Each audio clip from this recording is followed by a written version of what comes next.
First, though, to Celtic, and huge drama involving the Scottish champions. Brendan Rodgers has resigned after 2 years in charge before an astonishing attack from the club's largest shareholder, Dermot Desmond, who has accused Rodgers of divisive, misleading and self-serving behaviour.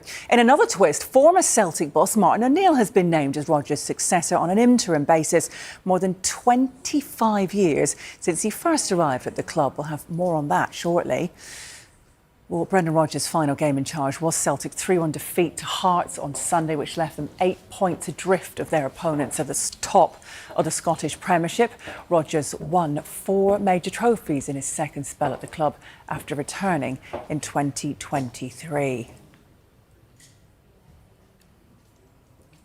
Well, just 15 minutes after the announcement of Rodgers' resignation, Celtic's majority shareholder Dermot Desmond released an extraordinary statement accusing Rodgers of being divisive, misleading and self-serving, creating a toxic atmosphere at the club. Well, Desmond wrote, "When we brought Brendan back to Celtic 2 years ago, it was done with complete trust and belief in his ability to lead the club into a new era of sustained success. Unfortunately, his conduct and communication in recent months have not reflected that trust."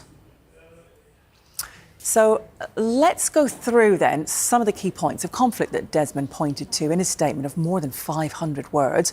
Rodgers resigned in the final season of his 3-year deal. The manager claimed he hadn't been offered a new deal. That's something that Desmond called simply untrue, detailing talks over an extension. But here's a reminder of what Rodgers said about his future last month. I've had sort of informal chats with Dermot and with Michael. I haven't had an offer yet to think over, and until that comes, then I'm not going to be so arrogant to say, yeah, I don't want to be here for another 3 years. The club might not want me. So I have to respect that, and until that happens, until there's something serious on a piece of paper, and then I just continue to do my job. Well, this was Desmond's response. In June, both Michael Nicholson, the Celtic CEO, and I expressed to Brendan that we were keen to offer him a contract extension to reaffirm the club's full backing and long-term commitment to him. He said he would need to think about it and revert. Yet in subsequent press conferences, Brendan implied that the club had made no commitment to offer him a contract. That was simply untrue.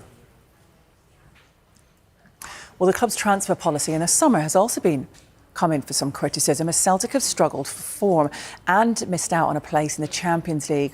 Well, Desmond insisted Rodgers was central to all the decisions, but just 9 days ago, Rodgers said his squad was like being given a Honda Civic and being asked to drive it like a Ferrari. Well, this is what Desmond said. Every player signed and every player sold during his tenure was done so with Brendan's full knowledge, approval and endorsement. Any insinuation otherwise is absolutely false.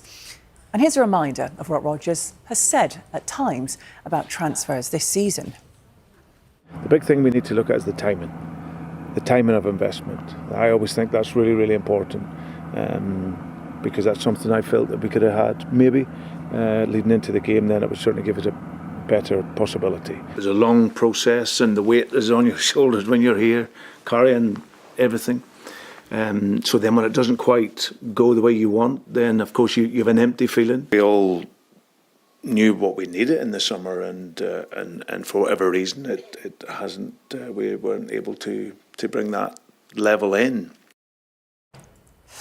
Well, Celtic's struggles have led to protests from supporters towards the board. Desmond has blamed Rodgers for what he called a toxic atmosphere, claiming his actions have been self-serving. Celtic fans have demonstrated their displeasure with the board this season, most notably bombarding the pitch with balls in a recent game against Dundee. Desmond said, regrettably, his words and actions since then have been divisive, misleading and self-serving. They've contributed to a toxic atmosphere around the club and fuelled hostility towards members of the executive team and the board. Some of the abuse directed at them and at their families has been entirely unwarranted and unacceptable. Rodgers was asked about the supporters' criticism of the board back in August. What I do know is over many years, sack the board normally means sack the manager. It's normally the manager that goes when that starts to be sung. But no, listen, I think I can only really look at the players that we have here and the performance. We've known for a long time what we've needed as a squad. So I don't want to go into that. I can only concentrate on what we have here. Well, ultimately, it's led to Rodgers leaving his role after 2 years and 4 months in charge, despite his contract running until the end of this season. After winning the title in April, he said he would 150% stay at the club and reiterated his commitment earlier this season. I think that I'm still in the same position. I need to, one, earn the right to be here. Of course, I want what's the best for Celtic. People will try and look to find that conflict between me and the board or me and whoever.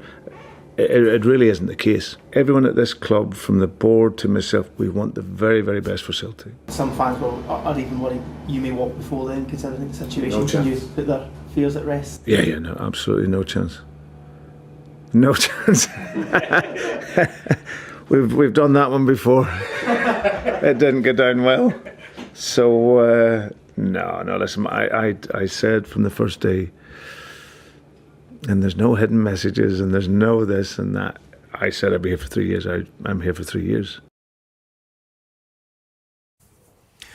Well, discussing plans for Rodgers' successor, Desmond said, Celtic is greater than any one person. Our focus now is on restoring harmony, strengthening the squad and continuing to build a club worthy of its values, traditions and supporters.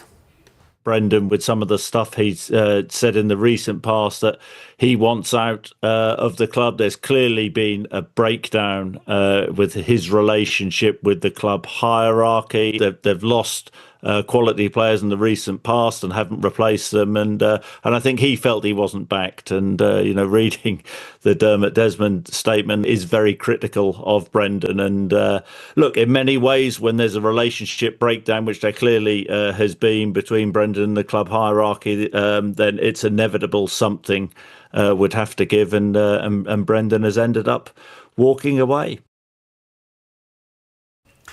Well, in Rodgers' first 2 seasons of his second spell at Celtic, he recorded a win rate of 68% or better, winning 2 league titles and 2 cups. This season, Celtic currently second in the league, having won just over 50% of their matches in all competitions.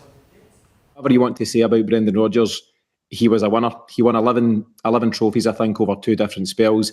Every time he attempted to win the league, he done so. And it's disappointing. He'll be regarded, generally speaking, as a modern-day Celtic hero, in terms of the managerial capacity. But it's just fizzled out. And anyone watching this story knows that Celtic have been in, a fairly high state of turmoil in recent weeks and months. But despite that, it still feels quite jarring, just the way it's arrived, the subsequent statement by Dermot Desmond. It's quite a lot to take in at this moment in time. Well, the comments from Dermot Desmond overshadowed another incredible twist. In 7,458 days since Martin O'Neill last led a Celtic team back in 2005, he's back in Glasgow as interim manager, and he'll be joined in temporary charge by one of his former players, the ex-Wigan and Hibernian boss, Sean Maloney, as they look to turn around the club's fortunes. Well, O'Neill managed Celtic from 2000 to 2005, winning 3 Scottish Premier League titles, 3 Scottish Cups and a League Cup. He also led them to the final of the UEFA Cup in 2003. Overall, O'Neill was in charge of 282 matches, winning over 75% of them, whilst winning 7 major trophies. His first signing at the club was Chris Sutton. The support will be happy that Martin has come back, because he was loved, in his time as manager there. He turned the tables, and, that was his sort of era, was the beginning of Celtic's dominance in Scottish football. His team were the team which turned the tide, and it was a difficult situation which he took over in the first place. But this will only be a short-term role. I'm pretty certain about that. But he will go in and try and do what he did first time round, and try and galvanise the club, and he'll try and bring sort of the support and everybody, the staff at the club, and the club hierarchy pulling in the same direction. That's what he'll be trying to do. So, a long-awaited return to Celtic for O'Neill, but it's been a long time since his last managerial role anywhere. He left Nottingham Forest over 6 years ago, sacked in June 2019, but it's clear how much he still missed being on the touchline when he spoke to Gary Neville last year. Do you miss it still badly? Me? Miss the game? Absolutely. Absolutely. No question about it. I'll miss it forever because that's the game. That's what playing was everything that I wanted to do, and I think hopefully you agree the same or feel the same. But management might be the second best thing, but absolutely, yes, miss it completely. Now, O'Neill takes over with Celtic 8 points adrift of leaders' Hearts at the top of the Scottish Premiership.